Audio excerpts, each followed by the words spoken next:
Sim, eu sei, pelo título soa polêmico, ainda mais depois de tanto tempo relativamente afastado do canal. Eu sei, mas eu queria tê-lo feito há mais tempo, porém me faltava justamente tempo. Então hoje eu decidi apresentar aos senhores e senhoras a minha visão e opinião a respeito do tema. E antes que perguntem, não sou comunista e tampouco trabalho para o FSB ou o SVR. Bem, é isso que um agente do FSB ou SVR diria. Mas brincadeiras à parte, vamos ao que interessa. E sim, eu sei que terá aqueles que irão dizer: de onde você tirou isso? Eu quero fontes. Tudo bem, fontes Times New Roman. Não, é sacanagem. Tudo que será apresentado foi feito com base em minha vivência e experiência justamente na Rússia, no que eu presenciei e tive a oportunidade de chegar bem próximo e estudar, questionar e tirar a prova real com meus próprios olhos. E, obviamente, com base em estudos relacionados sobre a mesma em minha faculdade. Para os que não sabem, sou bacharelando em Relações Internacionais, então nada do que será dito foi tirado do mundo de Oz. E qualquer dúvida você mesmo pode jogar no Google e buscar fontes fiáveis. Então, vamos lá. 5 admirações que possuo pela Rússia. Número 1. A organização, limpeza e urbanização. Normalmente no Brasil, quando se fala em Rússia, as pessoas levam essa imagem na cabeça.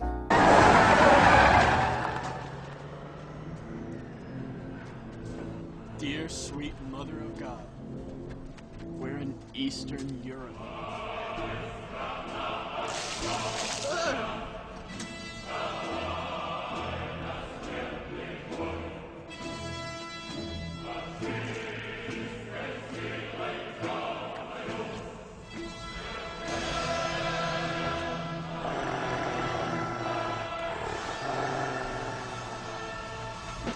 Para quem teve a oportunidade de ir a Moskva, São Petersburgo, Vladivostok, Kazan, Sochi, entre outras finitas cidades russas, sabe do que estou a falar.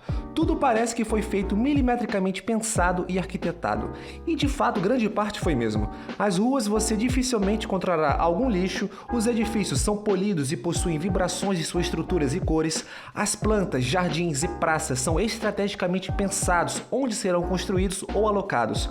As cidades, em especial Moskva, possuem um glamour diferente. As ruas e luzes à noite lembram ouro, os detalhes da arquitetura trazem uma sensação de liberdade e bem-estar. E tudo isso alinhado com a cultura de limpeza invejável.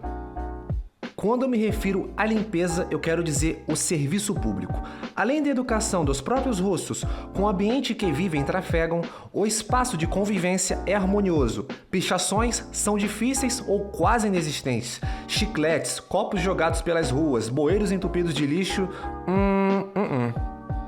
E isso não se limita às áreas turísticas e centrais, estendendo-se até mesmo para as zonas mais afastadas, mesmo não sendo áreas voltadas ao turismo, com a população possuindo acesso à urbanização, saneamento básico, limpeza e serviço esperado para a manutenção da boa qualidade de vida humana. Apenas para título de curiosidade, no momento em que faço esse vídeo, segundo o United Nations Development Programme, em um total de 189 países cadastrados, o IDH da Rússia é 0,824, ficando na posição 50, enquanto o Brasil possui um DH de 0,765, estando na posição 84, logo abaixo da Colômbia. Óbvio, também não estou a falar que tudo é perfeito, à beira e imagem e semelhança do céu. Claro que não. Todos os países possuem seus defeitos e partes feias, mas a forma geral, como tudo é mantida a ordem e limpeza, para uma nação que ainda encontra-se em desenvolvimento, de uma geografia transcontinental e com mais de 146 milhões de habitantes, sim, é invejável. Número 2. Segurança pública. Diferentemente da Rússia dos anos 90, onde a porrada, trocas de tiro e assassinatos comiam solto em diversos pontos do país, inclusive nas áreas centrais, e acredite, não estou brincando, era sério mesmo, o cajado comia full. Olha só um trechinho como era.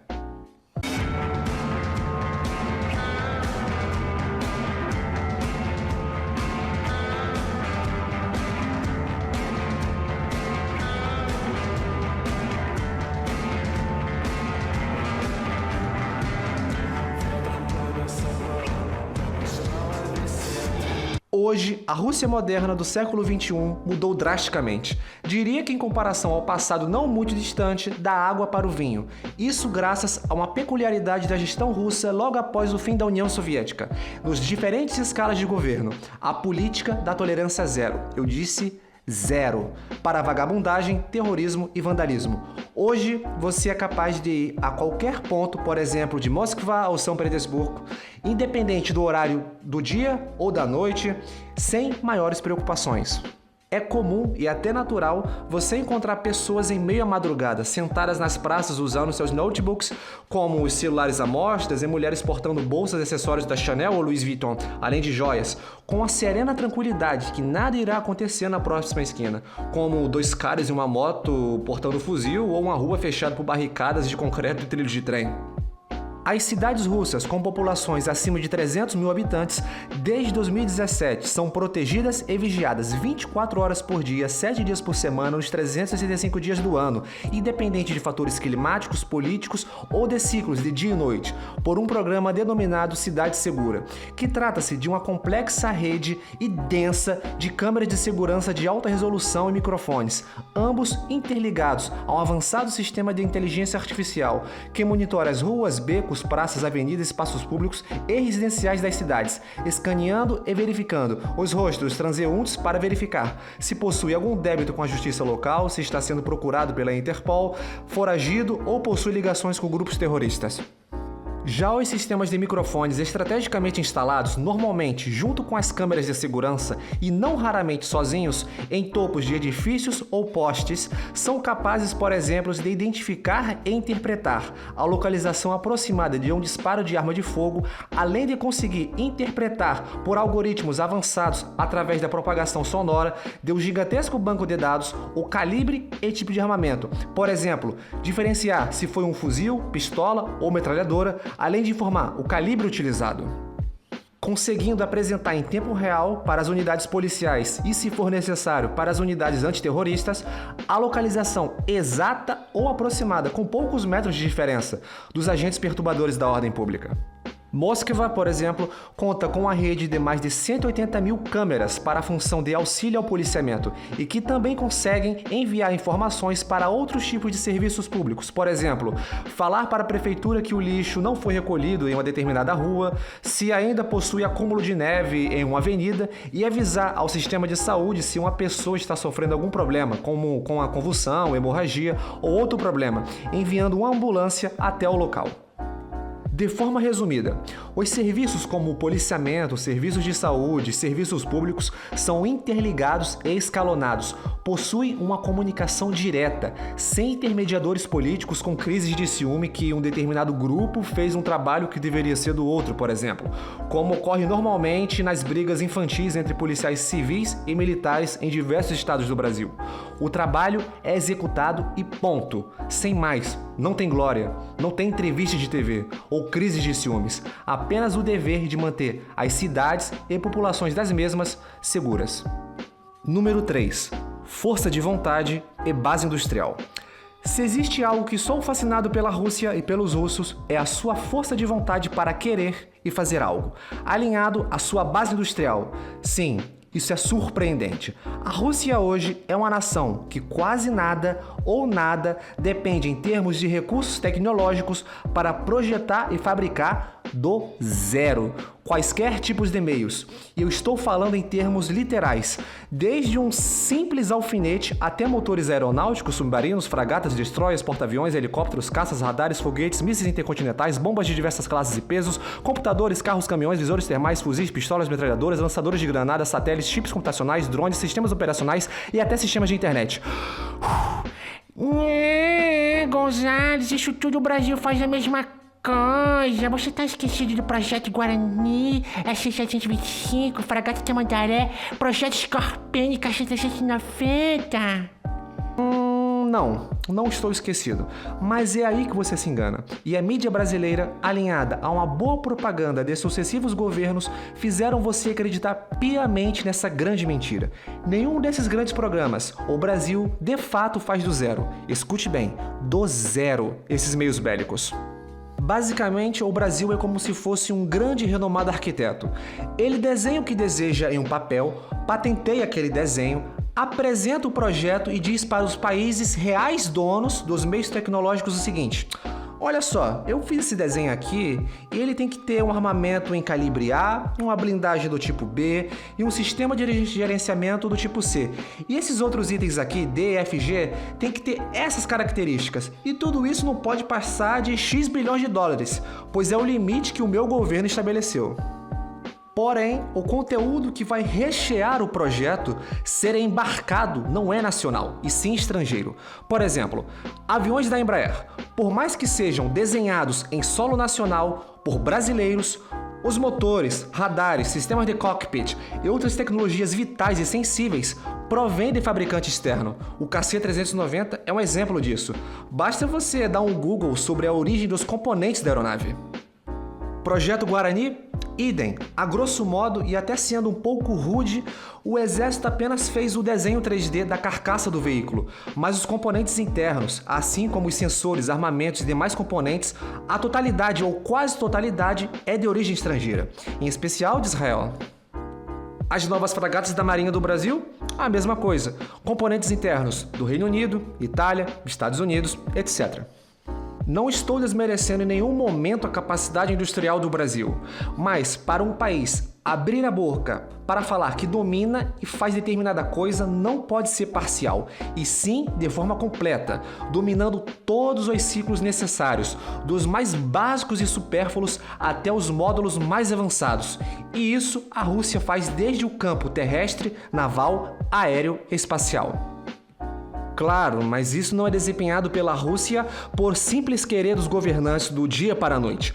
O real incentivo sobre isso é mais antigo que possamos imaginar e está vinculado à própria formação do país, com as sucessivas batalhas internas, externas, revoluções e até mesmo eventos ligados à Primeira e Segunda Guerra Mundial, onde os líderes da nação, em diversos períodos da história, foram forçados a manter e desenvolver meios tecnológicos sofisticados, armamentos e políticas de guerra total.